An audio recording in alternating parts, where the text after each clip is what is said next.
Good morning, YouTube. High Mileage Rider here.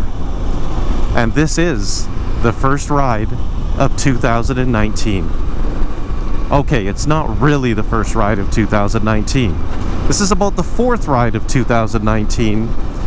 But the first ride where I'm hoping I have finally gotten the bugs worked out on my new GoPro Hero 5 Black and stereo lapel microphone.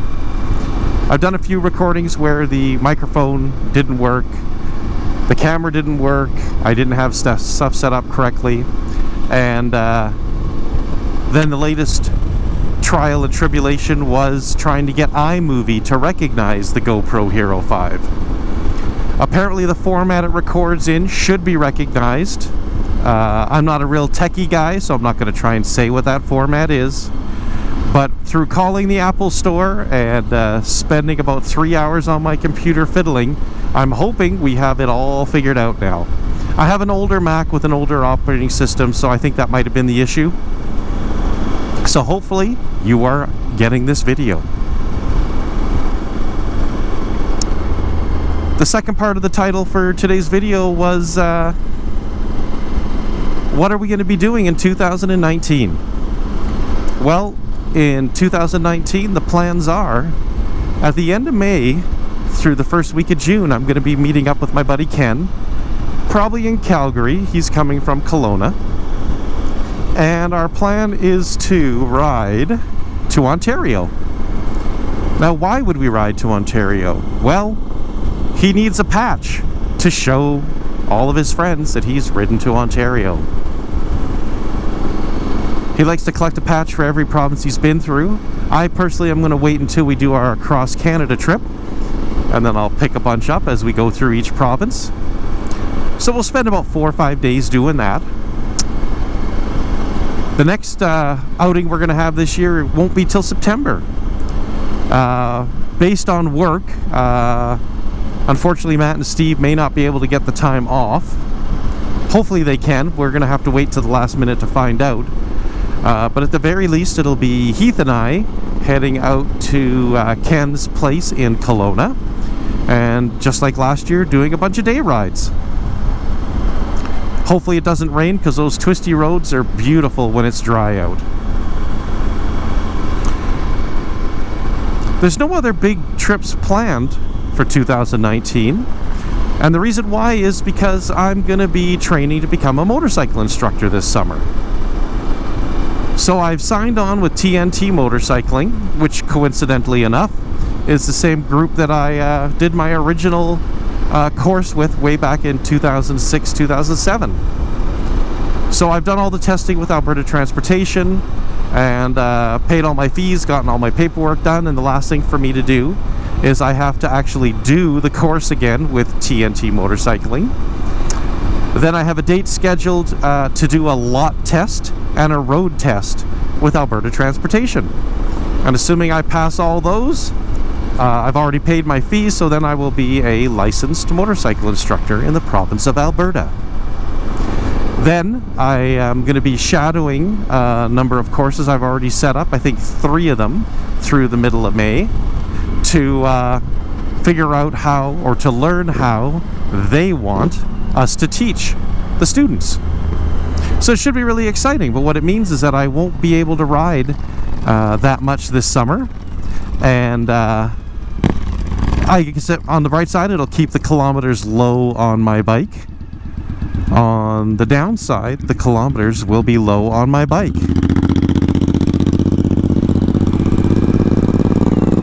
So I plan to do at least 1 to 2 courses a month as I'm getting up to speed so that I can get comfortable with their program. Doing this because it'll be a great retirement job for me. I've always wanted to. I love motorcycles, love talking to people about motorcycles, and would love to impart what little knowledge I have about motorcycling. So my course is going to be on April 25th, 26th. And the testing with Alberta Transportation will be sometime between the week of the 13th and the 24th of May. They'll let me know a couple days before when they can squeeze me in. We've got 3 new instructors actually starting with TNT Motorcycling this year. And hopefully they get us all done at the same time so we can get up to speed and get the courses flowing. It's a beautiful day today where me and Heath are heading out to Camrose, taking all back roads. Some of the roads we don't actually know what they are. We kind of know the direction we want to go. We'll get there eventually. We'll stop there for a little bite of lunch and then head back. Today it is 10 degrees. And it's supposed to go up to 13, so we figured we'd get out for a couple 100K. It's not going to be a long ride because I need to be back by 3 o'clock.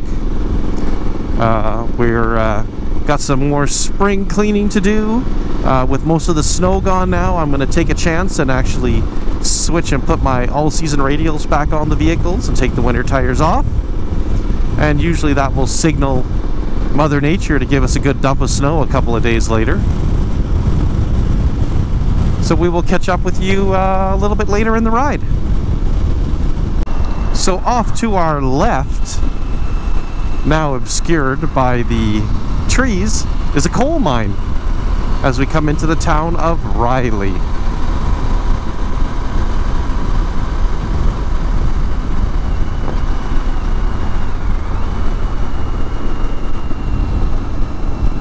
That hill right there.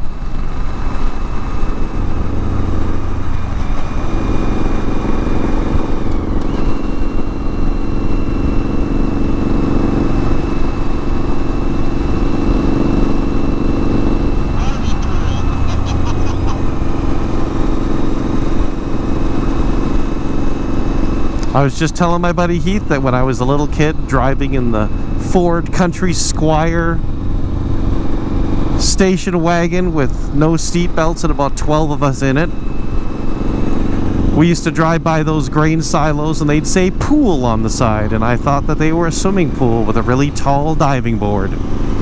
Never could get my dad to stop so we could go for a swim. Children are very precious.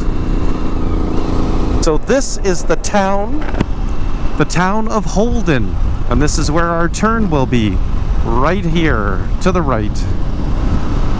And we're gonna go to Camrose. This is 855 off of Highway 14.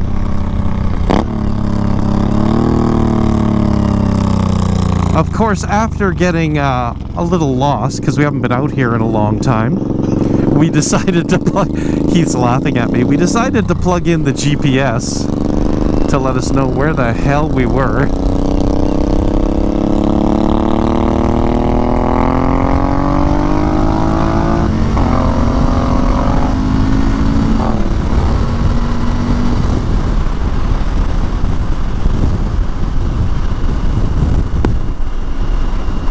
I mean, what's the point of having a GPS if you don't use it?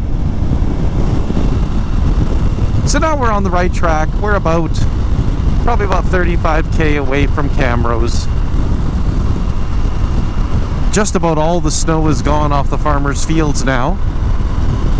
A little bit of sunshine, a little bit of wind.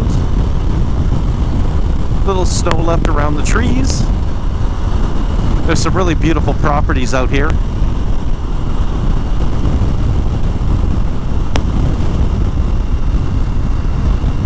Still some ice on the water.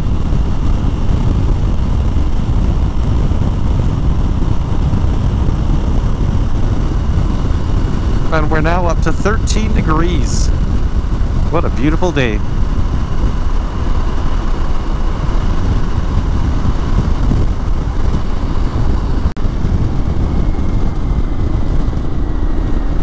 So this is the town of Camrose. And now we're going to try and find a mom and pop place we visited before for lunch. Maybe soup, maybe salad. No burgers, no fried foods, because that's bad motorcycling food. If you could hear Heath laughing in my ear. Camrose is a pretty cool town. I'm not sure how many people live here. I would guess about 35,000.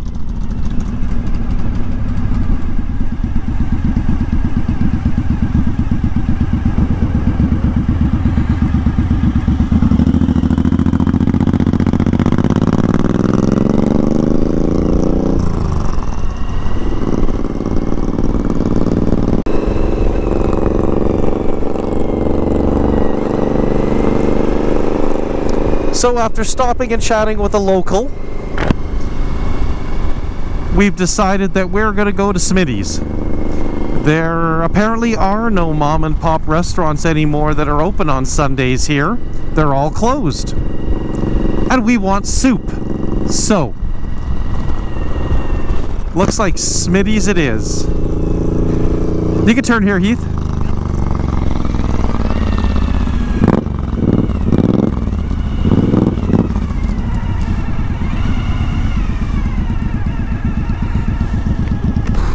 Here we are coming up to Hay Lakes, and two of the residents that let you know you're there, Mom and Pop Hay Lakes.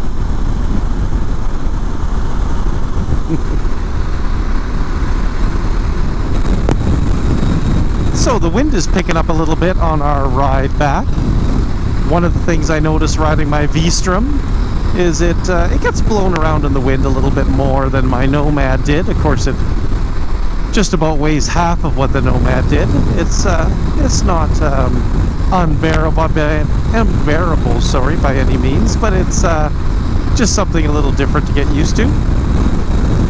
As I was chatting with my buddy Matt a couple weeks ago, he's looking at getting himself an FJR 1300 this year, so he'll be going on some test ride days, and I told him I'd go with him because I figure if he's test riding, well, I should be test riding. So I think I'll test ride the Yamaha Star Venture and the Star Eluder this year to compare them to the Voyager, the Vaquero, the Harley Davidson Ultra Classic, and the Street Glide Road Glide. I believe they have a price that's about the same as the Harleys. Much more than the Kawasaki, but they do offer more standard equipment than both of the other brands. Given that I believe the Star Venture, especially if you get the Transcontinental package, has the power windshield, driving modes, traction control, cornering ABS, slipper clutch, all that other good stuff. And that's a Star Venture that just went by the other way. I really like the headlights on it. It's got a old muscle car look similar to the Voyager, but it's got the 4 LED headlights in the front and is wired for LED fog lights on the bottom. When you look at it, it is a lot more plasticky. The gas cap cover, the plastics in the fairing are definitely a cheaper quality than what you get on the Indian or Harley comparable bikes. Having said that, Yamaha makes a tried and true product, and you would probably not have any problems with that motor, assuming of course that you like the style of the bike. So we'll give that a whirl, and if we're able to, we'll also get out on some Indian test ride days this year and try out the Springfield and the Chieftain. And then that'll be pretty much all the bikes I need to ride to make a decision on which one I'd like to get.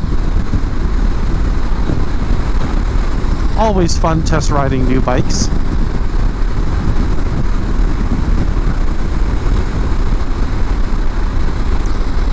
So as I was saying earlier, we just went through Hay Lakes, and I believe the next town is going to be New Sarepta.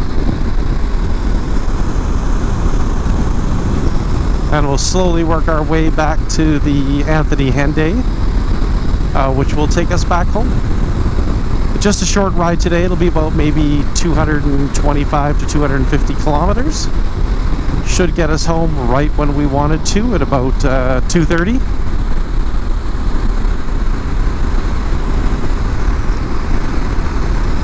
So we will see you on the next ride. Assuming, of course, that I've worked out all these video issues.